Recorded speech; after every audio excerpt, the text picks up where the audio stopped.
Исто кod го слави Свети Климент Охридски, ученикот на Кирил и Методий, кој го продолжил нивното дело на овие простори.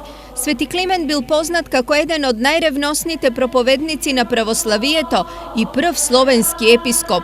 Тој преку втемелувањето на Охридската архиепископија се смета и за основоположник на Македонската православна црква.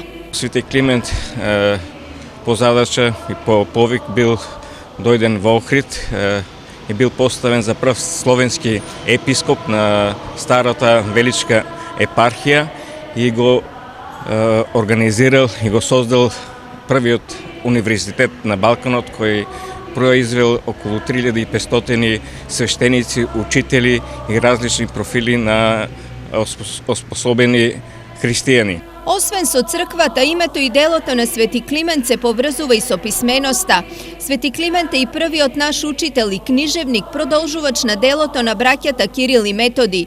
Во 886 година во областа Кутмичевица кај Охрид ја основа Охридската книжевна школа, позната и како прв словенски универзитет, од кој излегуваат околу 3500 ученици.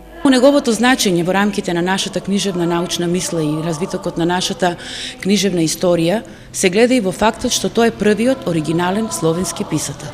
Затоа што наспроти литературата која што во тој век била пишувана и која главно била преводна литература од грчки оригинали, тој е првиот писател кој што ќе напише оригинални текстови. Тоа се неговите поучни, пофални слова, кои што ќе бидат наменети за словенското население, односно ќе бидат наменети за употреба во црквите и во училиштата. Значењето на Свети Климент за македонскиот народ е огромно, исто како и почитта кон него. Нека е честит празник на сите, многу бав празник, Свети Климент, славе се многу баво и затоа дојдеме тука да запалиме свечка за здравје. За здравје на цела фамилија, Господ здравје да дава на сите, убав ден ја немаш. Честитка за денот на Свети Климент упати градоначалникот на Штип Илчо Захариев.